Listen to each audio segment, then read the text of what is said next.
El secretario ejecutivo de Administración y Finanzas, Donato Elvir, ha sido una pieza importante para que en los últimos años la Universidad Nacional Autónoma de Honduras sea reconocida por el uso transparente y eficiente de su presupuesto. Uno de los elementos que hemos procurado es ordenar la ejecución de las actividades y ante todo que dentro de todo ello prevalezca la transparencia. Los actos irregulares pues no tienen cabida en la universidad en estos tiempos, por lo menos como política institucional, como el accionar de los funcionarios, y en este caso me incluyo, es que todo sea en el marco de la plena transparencia, en el marco de la honestidad y la ética.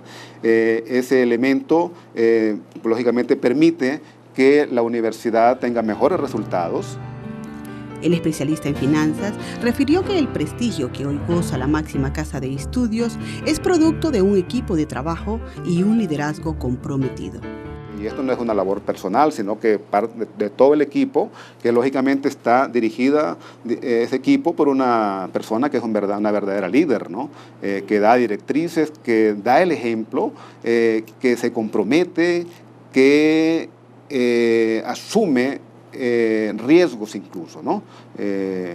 Para que la universidad tenga un accionar de dinamismo y que los resultados estén a la vista. Como administrador de las finanzas de la Alma Mater, destaca el desarrollo que han adquirido en cuanto a infraestructura y flota vehicular, tanto en Ciudad Universitaria como en los centros regionales. Estamos ahora con todo el equipo y bajo la dirección de la rectora, procurando mejorar las condiciones de los centros regionales, de sus instalaciones, de sus laboratorios. El manejo de un presupuesto sin desfases, es decir, sin gastar más allá de lo que disponen, sino más bien de mantener una reserva, les ha facilitado incluso la construcción de obras colosales. Desarrollo físico de la infraestructura tenga un crecimiento sin precedentes. En 3 años quizás se ha hecho mucho más que en los últimos 30 o 40 años. Hemos, por ejemplo, renovado e incrementado la flota vehicular, que se puede ver con mucha frecuencia, los automóviles de la universidad. Dotamos, por ejemplo, a los centros regionales, a cada uno de una unidad de transporte de 30 pasajeros. Siendo que para la universidad uno de los aspectos más importantes es el fortalecimiento académico, el secretario de Administración y Finanzas es consciente que su trabajo repercute en beneficio de los estudiantes. Que aun cuando la función que yo desempeño no está directamente vinculado con el aspecto académico, pero todo cuanto se hace es precisamente para fortalecer lo académico, para que eso llegue al factor fundamental de esta universidad y de toda universidad, que es el estudiante, ¿no? Sin estudiantes, pues lógicamente no tenemos universidad. Al consultársele si en algún momento ha recibido propuestas que conllevan a actos irregulares, con toda certeza respondió que no se han atrevido, porque saben que las reglas han cambiado. Las personas que en el pasado estaban acostumbradas a realizar este tipo de propuestas, o las propuestas que usted hace referencia, conocen la nueva mentalidad y el accionar y la conducta de las personas que estamos a cargo ahora de algunas de las áreas de la universidad, y en este caso el área de finanzas, el área de administración, igual que la rectoría. Creo que no se han atrevido porque creo que está plenamente comprobado el accionar nuestro, de que es de plena transparencia, de honestidad y por otra parte el uso racional de los recursos, utilizar los recursos en aquellas actividades que más lo requiere la universidad. Sin embargo, conoció que personal cercano a él recibió algunas proposiciones que con diligencia rechazaron. Directamente no hemos tenido, sí he conocido de episodios que a través de personal de otro nivel se ha querido permear un poco esa conducta, pero naturalmente el personal también ha tomado conciencia, el personal cercano, y sencillamente lo informa y no accede pues a que se produzca un acto irregular. Cuando asumió el cargo de secretario ejecutivo de Administración y Finanzas en noviembre del 2009, una de las primeras acciones que emprendió fue la de inculcar en el personal a su cargo que la universidad es una institución de servicio público y por tanto están obligados a dar la mejor atención sin incurrir en irregularidades. Uno de los aspectos primeros que traté de inculcar en el personal es que nosotros somos una entidad de servicio público y que por lo tanto estamos en la obligación como servidores públicos de dar la mejor atención a las personas que requieren de nuestros servicios, ¿no? Dar la respuesta oportuna, la respuesta idónea cuando se requiere de que nosotros realicemos una gestión o un trámite dentro de la Secretaría. Porque toda persona tiene el derecho que se le atienda dignamente. Desde el rol que desempeña, su propósito es mejorar la imagen institucional de la UNA. Lo que sí hemos buscado es mejorar la imagen institucional, que la universidad sea vista como una institución responsable, que cumple con sus obligaciones en tiempo y pues que no retrasa pues, sus pagos o no cumple sus obligaciones. Eso hemos procurado, ¿no? Que la universidad tenga una buena imagen institucional. Opina que la reforma universitaria ha sido un proceso largo con avances significativos. Es un proceso largo, pero los avances que se han tenido en estos últimos 3 años han sido significativos. Falta todavía por hacer. En lo que se refiere, por ejemplo, a la mejora de la calidad académica, se está trabajando. Se han tenido mejoras, por ejemplo, de un índice académico de alrededor de 40% en los estudiantes, ahora ya estamos cerca del 70%. La profesionalización del docente ha ido incrementando, todavía falta mucho, todavía está por mejorarse como es deseada la calidad académica a niveles superiores de lo que ahora se tiene. También que se forme esa generación de relevo, porque ya muchos profesores, de los buenos profesores o de los que tienen mucho tiempo de laborar en la universidad, ya están retirándose porque llegó su fecha de retiro por su edad y tiene que venir esa generación renovada y que fortalezca precisamente la capacidad o la calidad académica de la universidad, que en definitiva es lo que se busca. De acuerdo a la ley, él estaría concluyendo su periodo de 4 años a finales de 2013. Pero de continuar en el cargo, aspira a contar con un sistema informático integrado que permita el flujo de información actualizada. Tenemos ya un sistema informático operando, pero todavía falta mucho por hacer. Afortunadamente, donde lo tenemos muy bien o está trabajando en mejor forma es el área de presupuesto, y es el que nos dice hasta dónde podemos ampliarnos con nuestras acciones presupuestarias y cuando ya no se puede, y en consecuencia para no tener esos desfases que le hablaba o déficits que le hablaba en el reciente pasado, ¿no? Entonces, una de las metas especialmente es tener todo un orden, tener estadísticas puntuales, de tal suerte que eso permita la toma exacta de decisiones y todo esto contribuye pues, a que esas decisiones, tanto en el campo administrativo, en el campo financiero o académico, sean más acertadas. En cuanto a su visión sobre la situación del país, el panorama lo ve difícil. Las dificultades económicas que tiene el país, desde el punto de vista de su presupuesto, pero también desde el punto de vista social, miramos una buena cifra de desempleo o subempleo, y esto posiblemente vinculado, esto es un tema de los sociólogos, con esta problemática de bajos ingresos, de inequidad en la recepción de los ingresos, una distribución totalmente desigual, inequitativa, que permite pues, que haya enormes problemas sociales. Pues, en consecuencia, no se descartaría, por ejemplo, que toda la situación de criminalidad, de delincuencia que estamos viviendo, tenga su origen ahí, en ese problema social, ¿no? Hay otros factores, por supuesto, pero el panorama en este momento sí, aunque no queramos aceptarlo, es sombrío en lo económico, es sombrío en materia de seguridad. Todos sabemos que la inseguridad campea en todos los ámbitos en donde nos desenvolvemos. Solo basta ver los medios de comunicación y nos damos cuenta de la situación caótica en que estamos viviendo. Esa situación caótica lleva a la inmigración de jóvenes, incluso jóvenes que tienen formación. Lamenta que los pocos recursos que se tienen en Honduras sean utilizados de forma irregular.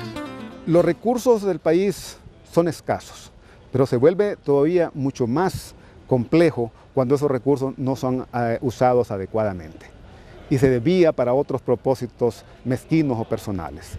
La primera medida que debe adoptarse es aquella que permita controlar la corrupción.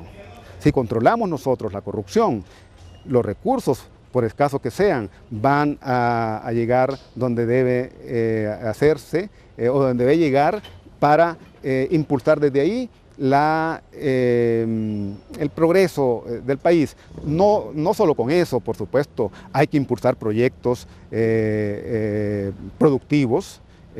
La empresa privada y los trabajadores también tienen que hacer su parte, siendo más dinámicos en sus actividades.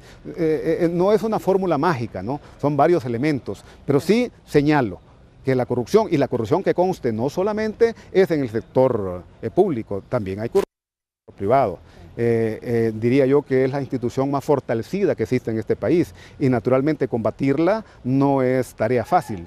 Pero sí, la voluntad de los líderes, la voluntad de las cabezas, la voluntad de los gobernantes se enfoca a cambiar esa situación, estoy seguro que lo pueden hacer si lo hacen con valentía y con decisión. Valores que a él inculcaron sus padres, además de la honestidad y el respeto a los mayores como forma de vida. Esos valores siempre nos acompañan a la familia de la que descendemos, de mi padre y de mi mamá. Pues los ponemos en práctica, no es que procuramos ponerlos en práctica, sino que efectivamente los ponemos en práctica, porque incluso hubo, aparte de las lecciones sencillas que daban mis padres de honestidad, también iba acompañado de la acción. Vimos ejemplos a cada rato de las actitudes de honestidad y respeto de mis padres. Y eso pues nos acompañó toda la vida y pues aún ahora definitivamente es nuestra forma de vida. Su mamá, una ama de casa, y su padre, dedicado a la sastrería y agricultura, sembraba en una pequeña parcela de tierra para el consumo familiar. Mi papá tenía dos medios de subsistencia, de trabajo, el cultivo de esa parcela y además era sastre mi papá. De esas dos actividades, pues aprendí algo, ¿no? Desde muy niño, 5 o 6 años, yo acompañaba a mi papá en ese trabajo y pues le servía en algunas actividades de la agricultura. Cuando se empezaba el proceso para la siembra, empezaba por arreglar los cercos que alrededor de la propiedad, pues ahí estaba con mi papá ayudándole. Después en la siembra igualmente, en la de hierba, en la corta del grano, ya sea en elote, ya sea el grano seco para almacenarlo para el uso posterior, ahí estaba con mi papá, pero paralelamente también mi papá tenía la sastrería. No era una sastrería donde trabajaban varias personas, sino que únicamente él era el que le costuraba a la mayor parte de personas de la aldea y de algunos pueblos cercanos como San Juan del Rancho, La Montañita, e incluso venían desde Santa Lucía a que mi papá les hiciera su ropa, ¿no? Aprendió la sastrería, pero no era su vocación. Y mi papá quería que yo fuese sastre, ¿no?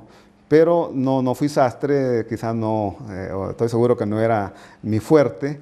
Pero sin embargo aprendí, sé manejar la máquina, yo hacía algunas de las partes de los pantalones o de los sacos, yo ayudaba con él, ¿no? Entonces aprendí a manejar muy bien la aguja y la máquina, al grado que ahora incluso mis hijos cuando tienen un problema, que se cae un botón, que se rompe algo, que se desprende algo, entonces no buscan a otras personas, sino que me buscan a mí. Yo tengo acá en la casa mis hilos, mi aguja, y pues me acuerdo de esas enseñanzas que me dejó mi papá, ¿no? Es originario de Tegucigalpa, o de lo que en su momento fue una aldea aledaña a la capital. Yo nací en una pequeña aldea que está muy cerca de Tegucigalpa. Ahora ya más bien es un barrio marginal de Tegucigalpa, se llama La Sosa. Cuando yo era niño, cuando nací, la distancia se apreciaba considerable porque no había servicio de transporte, el acceso por carretera era muy limitado, llegaban 2, 3 automóviles a lo sumo y había que caminar pues más de una hora para llegar a un sitio donde podíamos tomar un medio de transporte. Esa era la aldea. Ahora ya es un barrio o colonia marginal de Tegucigalpa. De niño, elaboraba sus propios juguetes junto a sus 4 hermanos. Nuestros juguetes eran juguetes que nosotros mismos nos buscábamos, nos hacíamos.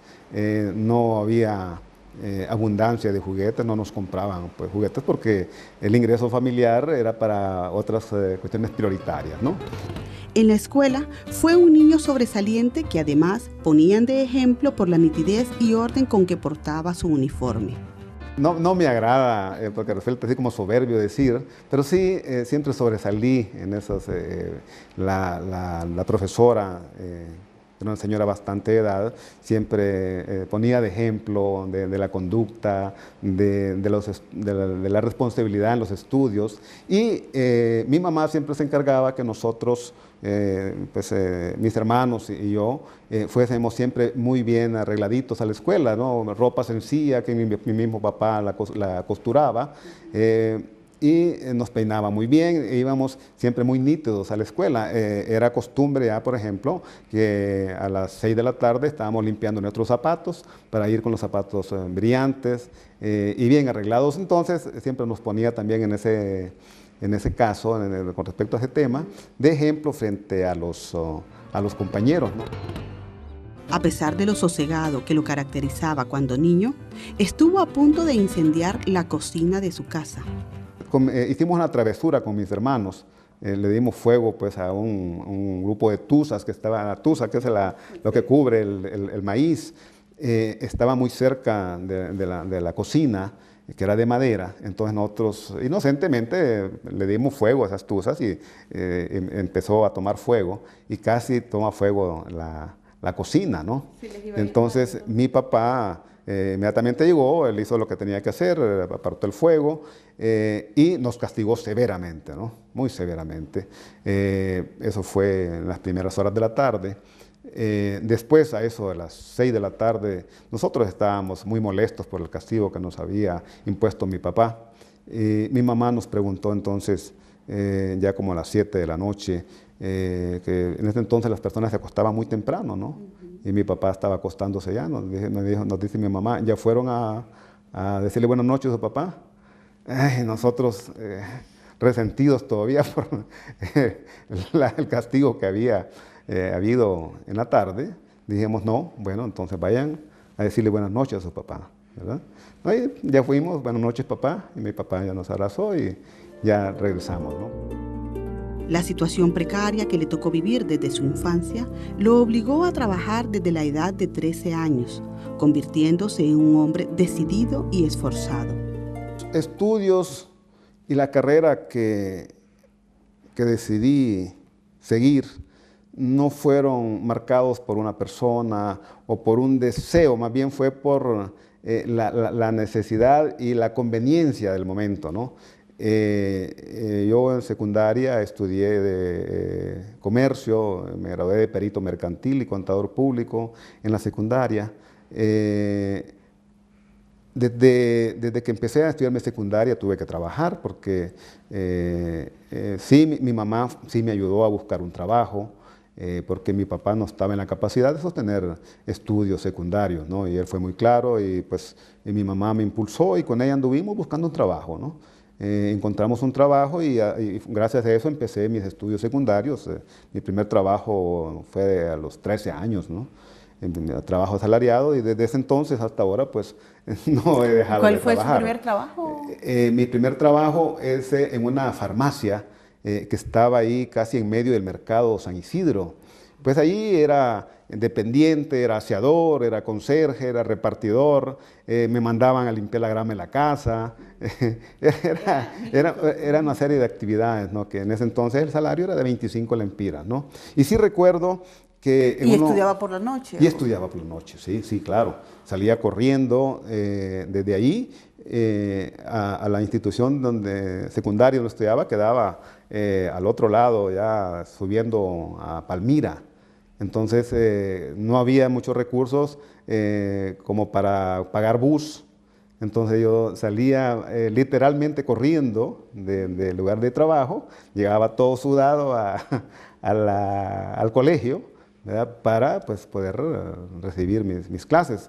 Normalmente llegaba tarde porque no se me permitía, la hora de salida era a las 6 de la tarde, las clases empezaban a las 6, corriendo yo llegaba en 10 minutos, pero era difícil siempre salir a las 6 porque yo tenía que dejar todo bien arreglado, pues, me encargaba de la limpieza y arreglar pues, dentro de toda la farmacia que quedara ordenado para el día siguiente, ¿no?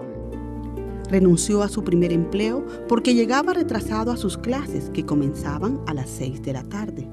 Siempre perdía clases porque en la farmacia no se me permitía salir por lo menos a la hora en punto y siempre salía después. Estaba yo ya faltando a mis clases y estaba perdiendo también. Entonces se decidí, y yo lo consulté siempre con mis papás, buscar otro trabajo. El otro trabajo no era menos duro. Trabajé con una planchaduría pobre, una planchaduría pobre, no de las grandes, que no tenía carros repartidores, y mi trabajo era andar recogiendo la ropa de los clientes en muchos de los barrios de Tegucigalpa, barrios polvorientos, y todo lo que andaba para guardarlos era mis hombros, ¿no? Entonces ahí en esos Manchén, el Reparto, la 21, todos esos lugares, Buenos Aires, el Bosque, porque por ahí esa zona quedaba la planchería, entonces andaba recogiendo ropa y ni modo ponerla en mis hombros, ya cuando venía de regreso a puras, es decir, me era difícil caminar incluso porque era pesado, ¿no? Entre los 15 y 16 años, entró a laborar como mensajero en el Banco Central de Honduras, donde logró ascender profesionalmente. Como mensajero, poco a poco fui ascendiendo, y ahí cuando concluí mis estudios, miré que más oportunidades de trabajo había en Banco Central era a las personas formadas en economía. Y por eso entonces decidí estudiar ciencias económicas. Y efectivamente pues, me fue muy útil porque después me desempeñé en este campo profesional, ¿no? De las ciencias económicas. Además de economista, obtuvo el título de abogado. Cuando se vive en situaciones difíciles en la niñez y uno tiene aspiración de mejorar, ¿no? Entonces, y la única forma de mejorar es preparándose para eso. Así es que quizá eso ha sido lo que me ha impulsado para que me forme, porque incluso después que yo obtuve el título de economista, trabajé en el campo de mi profesión, pero siempre me gustó también otra carrera, que es la carrera de la abogacía, ¿no? De Derecho. Y ya incluso teniendo una posición intermedia dentro de la institución, yo opté por estudiar también Derecho.